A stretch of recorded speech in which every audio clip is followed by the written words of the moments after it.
Selamat datang di channel Penerus Pejuang, sebuah channel untuk mengartikulasikan pemikiran dan sikap yang merdeka yang dilandasi oleh nilai-nilai demokrasi, keadilan, dan kebebasan yang bertanggung jawab. Kali ini saya akan to the point saja. Kalau saya disuruh menilai apakah 3 orang yang mengaku sebagai peneliti ijazah itu apakah mereka semua itu peneliti? Apakah yang dilakukan mereka itu adalah riset? Sama sekali saya menjawab tidak. Kenapa? Dari metodologinya sudah amburadul. Dari sejak awal kronologi mereka pertama kali terjun ke masalah ijazah ini juga hanya berdasarkan asumsi, tuduhan, bahkan fitnah semata. Tidak ada ilmiahnya sama sekali, tidak ada sisi-sisi akademis sama sekali. Kita coba tengok apa yang dilakukan Rismond ketika dia pertama kali ke perpustakaan Fakultas Kehutanan pada bulan Maret yang lalu, di mana dia saat itu menemukan lembar pengesahan Jokowi dan lembar judul Jokowi. Dia tanpa tanya, tanpa mencari referensi dulu, dia langsung menuduh bahwa itu produksi komputer, produksi MS Word yang ada di tahun 1992. Jadi dia menampik bahwa itu adalah skripsi Jokowi di tahun 1985, padahal dia tidak tahu bahwa itu adalah produk dari percetakan atau mesin cetak seperti itu. Ini sudah banyak diulas dan dikaji juga. Saya sudah sejak bulan Maret lalu sudah mengcounter omongan dia bahwa itu bikinan MS Word atau komputer dengan adanya Times New Roman seperti itu.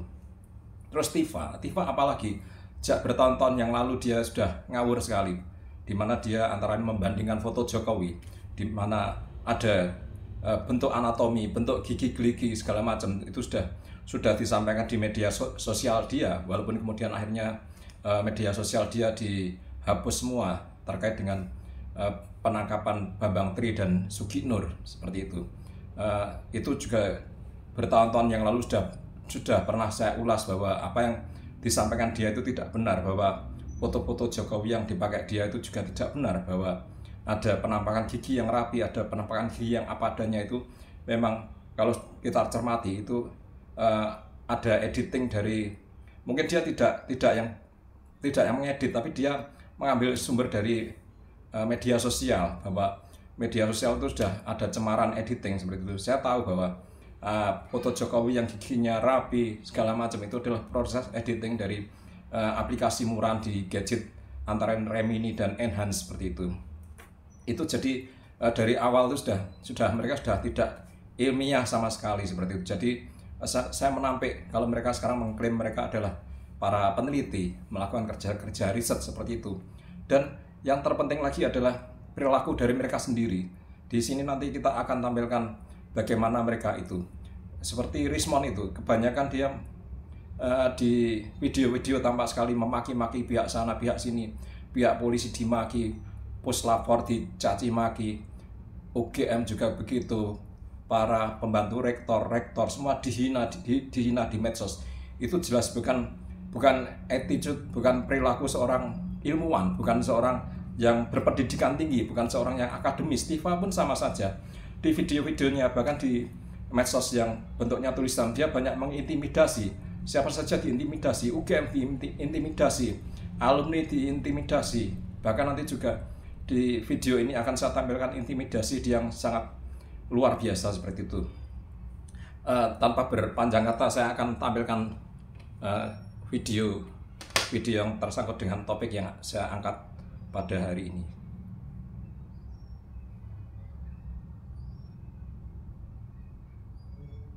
TPUA. Nah, begitu kami sampai di sana, saya dengar ya. Jadi gelar perkara itu sebenarnya yang hadir itu kan TPUA. Nah, begitu kami sampai di sana, saya dengar ya. Ada harus cuma ada 8 kursi katanya. Jadi kita harus 8. Kita kebingungan bagaimana, apa nggak tahu, hanya ada yang ngatur. Waktu itu saya nggak tahu siapa yang ngatur, ya kan. Tapi saya pasti masuk karena Egi dan Habib Rizik minta saya masuk. Karena TPUA itu kan pendirinya Habib Rizik. TPUA itu kan pendirinya Habib Rizik. Banyak orang tidak tahu. Egi ditunjuk Habib sebagai ketua.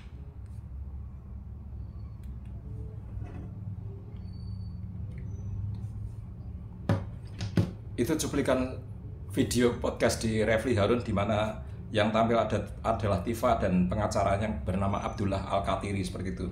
Jadi gamblang ya, TPUA itu pendirinya adalah Habib Rizik. Bagaimana si Rizik itu bahkan mencampuri urusan hal gelar perkara. Dalam hal ini dia yang menentukan komposisi orang-orang dari pihak penuduh yang hadir di gelar perkara itu. Berarti Rizik juga punya peran besar dalam kasus ini, tidak bisa tidak. Di sana Abdullah Al-Katiri tadi sudah menyebutkan bahwa Riziklah pendiri TPUA, seperti itu. Bahkan Egy Sujana pun ketua yang ditunjuk oleh Rizik, seperti itu. Jadi kalau kita sudah bicara tentang Rizik, kita akan berbicara ke belakang, bagaimana rekam jejaknya dia dalam percaturan politik negeri ini dan dalam berbagai permasalahan negeri ini, seperti itu. Kita tahu bahwa Rizik itu pendiri dan pantolan ormas yang sudah dibubarkan di era yang lalu, seperti itu. Dia juga pernah mengalami permasalahan hukum, seperti itu. Dan jangan lupa dia saat ini juga bagi kalangan sebagian ulama dan santri-santri, dia dicurigai merupakan golongan orang yang bernasab palsu. Jadi sudah klop, para penuduh ijazah palsu sekarang di bawah asuhan atau binaan orang yang punya nasab palsu, seperti itu. Saya sering membaca kajian dari Kiai Imaduddin Al-Bantani dari Banten, juga dari Kiai Nur Ihya, terus ada lagi Gus Hasan Syarif, Gus Abdul Aziz Jazuli, seperti itu, dan lain-lain kiai-kiai banyak sekali. Mereka mengupas tuntas bahwa selama ini yang didengung-dengungkan mereka sebagai keturunan Nabi, ternyata nasabnya tidak nyambung berdasarkan penelitian ilmiah mereka. Berdasarkan penelitian ilmiah, kajian ilmiah, bahwa haplogrupnya itu berbeda dengan keturunan Nabi. Mereka berhaplogrup G, dan nanti para penonton video ini bisa cari-cari tahu seperti itu. Apa itu haplogrup G, seperti itu. Itu yang dialamatkan pada orang-orang seperti Rizik, seperti itu. Kebenarannya wallahu alam, tapi itu penelitian ilmiah yang dilakukan oleh Kiai Haji Imaduddin Al-Bantani dari Banten dan kiai-kiai lainnya, juga gus-gus lainnya, seperti itu. Jadi ini sangat memprihatinkan ya.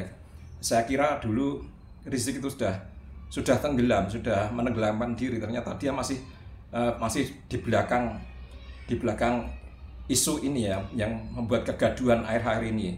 Jadi memang tidak mengherankan sih bagaimana ada tesis bahwa mengatakan bahwa sebenarnya yang berada di belakang isu ini adalah kelompok-kelompok yang dulu dibubarkan dan melakukan balas dendam pada Jokowi ketika Jokowi sudah tidak berkuasa kembali, seperti itu. Ada benarnya tesis seperti itu. Toh kita temukan nama Rizik di belakang TPUA, bahkan dia yang mengendalikan TPUA, dia yang menentukan ketua TPUA, bahkan di gelar perkara dia menentukan person yang akan maju di gelar perkara, seperti itu. Bahkan ketika para peneliti yang mengaku sebagai peneliti ini dilaporkan Jokowi, apa yang kita saksikan, di mana Rismon Hasiholan Sianopar dia langsung lari ke Petamburan di tempatnya Rizik Syihab. Betapa mesranya mereka bergandengan tangan sambil melakukan konferensi pers. Jadi ini memang sangat mencurigakan sekali, dan ada kemungkinan memang betul bahwa Rizik ada peran besar di dalam kasus ini, seperti itu. Kita tampilkan video yang kedua.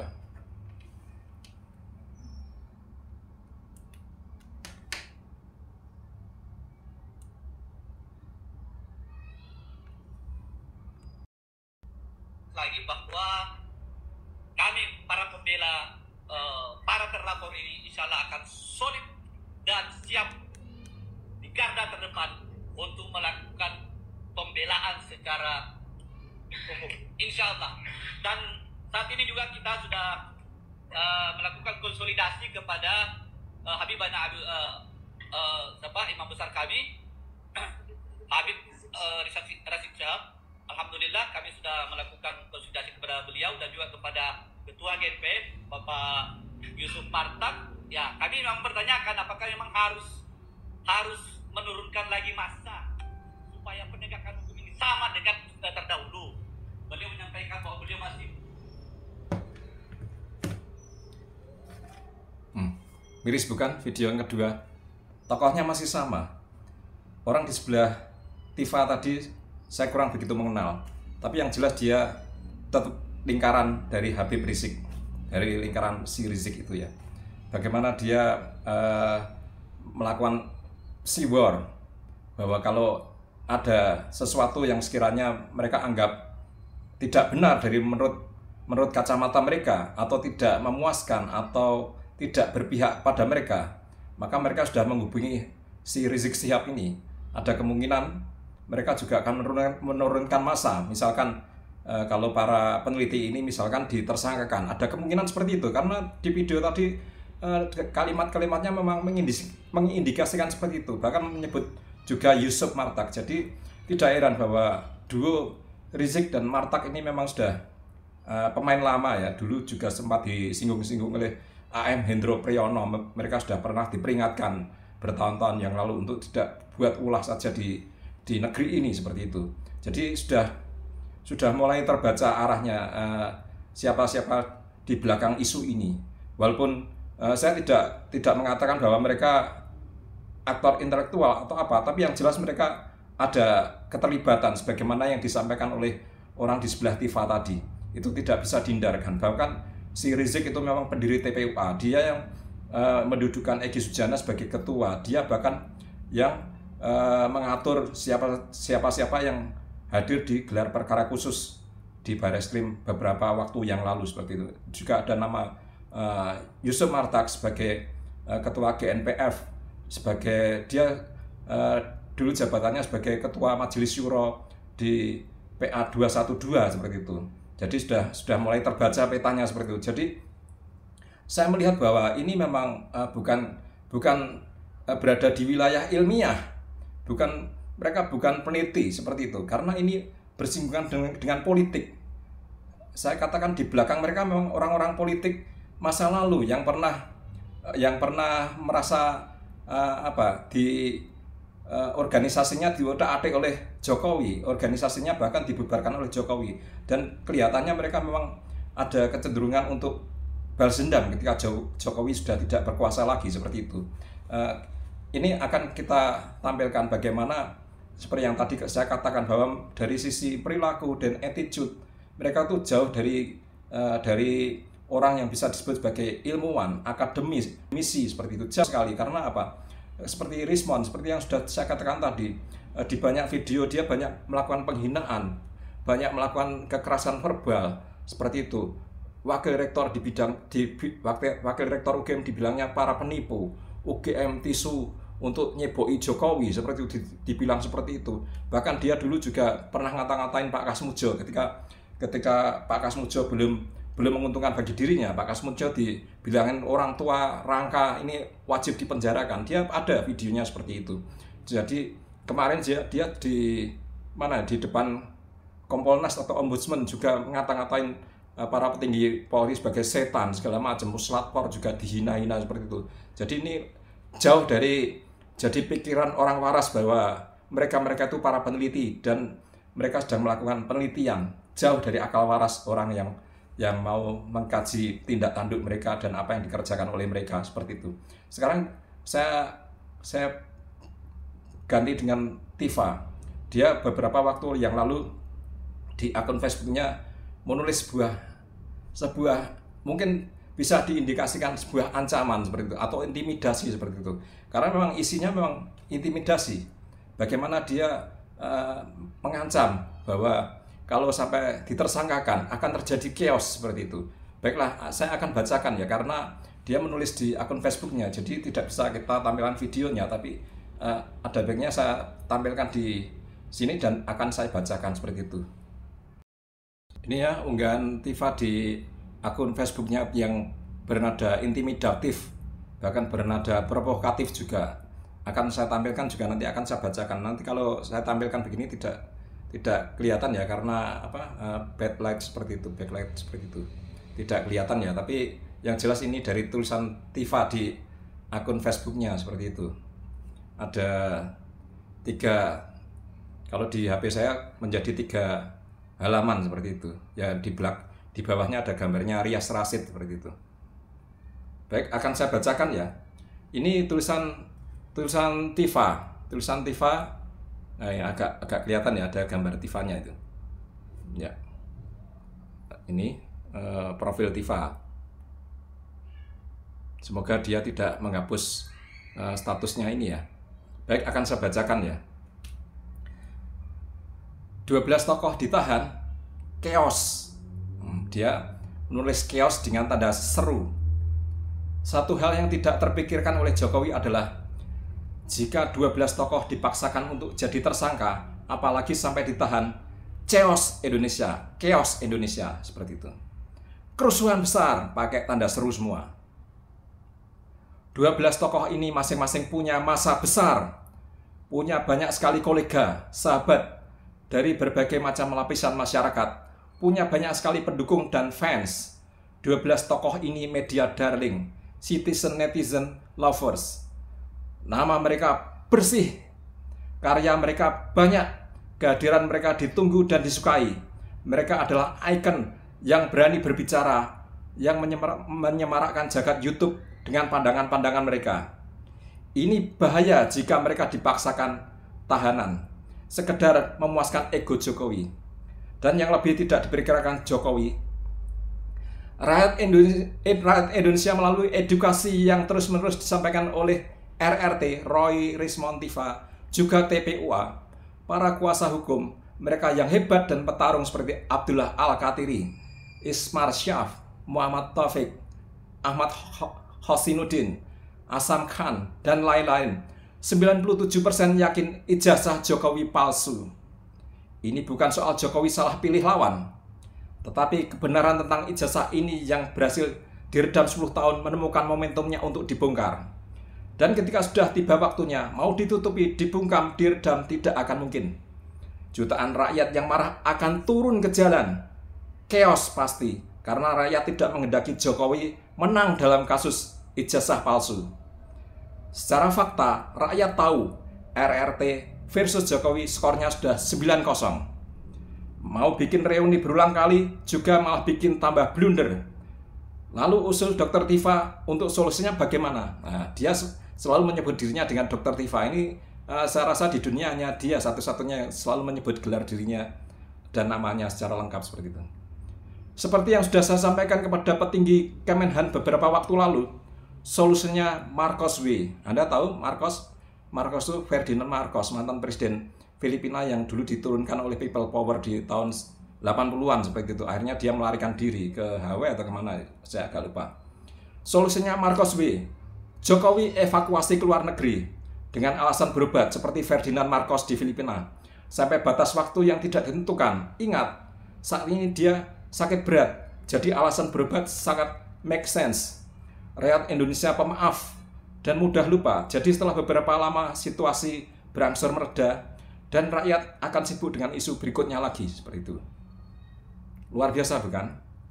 Ini judulnya sudah sangat provokatif sekali.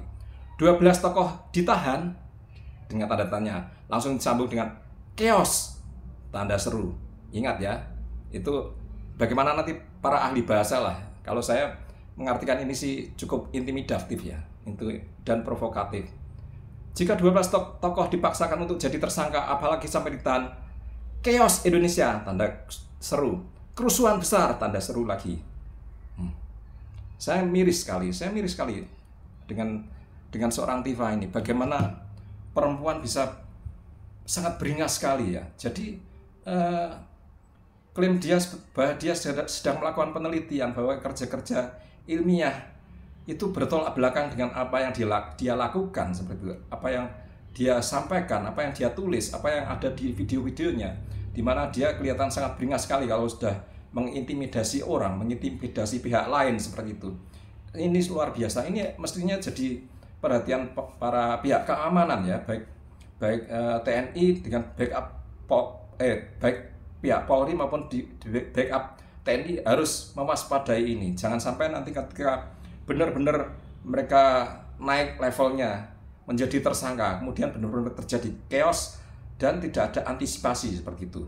Ini harus menjadi kewaspadaan semuanya, seluruh anak bangsa seperti ini. Bahwa ini menegaskan kembali bahwa mereka tidak sedang melakukan kerja-kerja ilmiah, mereka bukanlah peneliti. Apa yang terjadi dari video-video yang saya tampilkan juga tulisan Tifa di media sosialnya yang saya bacakan, sama sekali tidak mencerminkan mereka itu para peneliti, tidak sama sekali. Yang dilakukan pun tidak riset seperti itu, tidak, sama sekali tidak. 100% saya percaya mereka tidak melakukan itu, kecuali besok akan dibungkus dengan kedok, mereka bikin buku seperti itu, hanya untuk kedok saja. Ini hanya salah satu, mungkin salah satu kiat untuk menghindari jerat hukum seperti itu. Bahaya kan? Iya. Saya pun mulai saat ini pun saya akan lebih menyadarkan masyarakat, lebih menyadarkan kita semua bahwa ini bukanlah soal ijazah semata, tapi di belakangnya ada kekuatan seperti tadi disampaikan di video-video. Ada Rizik Syihab di sana, ada Yusuf Martak di sana, dan apa yang disampaikan Tifa sangat klop dengan perilaku orang-orang itu yang rekam jejaknya selalu dipenuhi dengan fisik, aktivitas verbal penuh kekerasan seperti itu. Luar biasa kan? Ini menjelang HUT ke-80 Republik Indonesia, bangsa kita justru berada dalam keprihatinan seperti ini. Kenapa saya pakai baju ini? Bukan berarti saya akan siap bertarung dengan mereka. Tapi yang jelas saya akan berada di belakang Republik kalau Republik ini terancam dari manapun datangnya seperti itu. Apalagi misalkan datangnya dari orang-orang macam Rizik Syihab yang suka bikin gaduh seperti itu. Saya pakai baju ini memang tadi habis ada suatu event dan kebetulan saya ada di komunitas anak pejuang. Jadi kalau channel saya beri label penerus pejuang, memang saya anak pejuang. Almarhum ayah saya adalah tentara tahun 45, angkatan 45, tentara angkatan 45 seperti itu. Saya tidak omong kosong. Ada simbol-simbolnya. Ini memang seragam kebanggaan kami sebagai anak-anak pejuang 45. Ini juga ada, kalau ada pemirsa yang nanti mungkin dari para pemuja, mereka akan muncul di komen-komen saya. Ini adalah bintang gerilya dari ayah saya, almarhum ayah saya, yang diberikan oleh Presiden pertama Republik Indonesia Insinyur Soekarno pada tanggal 10 November 1959. Sebenarnya mau dikaitkan dengan video ini terserah, tidak juga terserah. Yang penting NKRI harga mati bagi saya, Pancasila menjadi jiwa saya, seperti itu. Saya tidak akan rela negeri ini dibuat hancur, dibuat gaduh, dibuat kisruh oleh orang-orang yang tidak bertanggung jawab seperti itu. Saya akan meneruskan perjuangan ayah saya, di mana dulu ayah saya berani melawan penjajahan bersama dengan rekan-rekan seperjuangannya. Saya pun akan mengisi kemerdekaan ini dengan mengedukasi masyarakat melawan setiap ketidakbenaran seperti itu. Saya rasa cukup sekian video kali ini. Terima kasih atas perhatiannya dan mohon maaf bila banyak kekurangan dalam video ini. Salam merdeka.